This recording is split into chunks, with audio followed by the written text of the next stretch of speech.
we all want to feel like we're successful, but I think that's about defining what your success parameters are.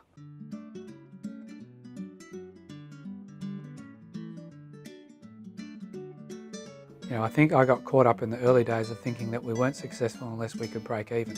And I haven't found very many, if any, social enterprises that are focused on a particular disadvantaged group who are able to continue without some sort of extra financial support.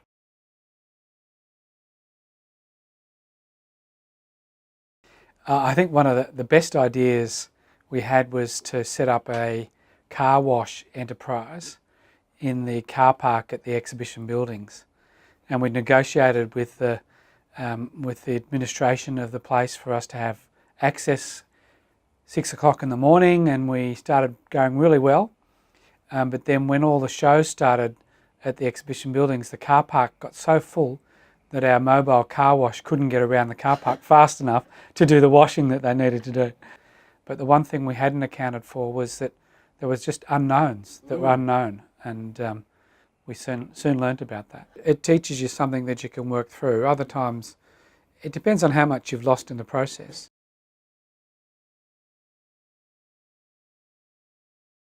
I think the other thing that used to scare me was probably that we might not deliver on our mission, that we might not help people in the way that we'd hoped to, and that we might waste their time or we might disillusion them.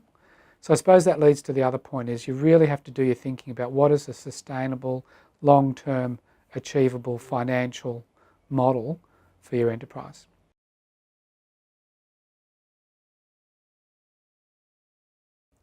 I think the issue of continuing in the face of failure is probably about also what supports you have in the work that you're doing.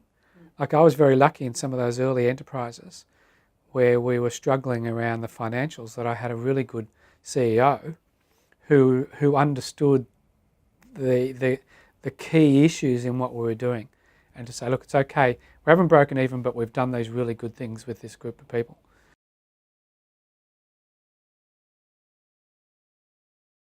I think one of the changes over the years has been just a stronger conviction around the way in which social enterprise can make significant differences in people's lives. In my view, the best social enterprises are the ones that engage the service users or participants, whatever you want to call them, engage them in as much as of the process as they can. Social enterprises have been around for a long time. I think in the early days we used to call them work pools, and I remember we had a number of homeless people who were coming into our day centre in Carlton. And every so often we would get a contract to paint houses. We would take a bunch of these guys and we'd go and live up in the campsite. And so you get up there on the roof in February, March, and you get a sweat going and you're painting away with rollers and paint. But it was a great experience because it meant you really formed good relationships with your fellow staff as a team, but also, the people who were coming into the centre got some money in their pocket.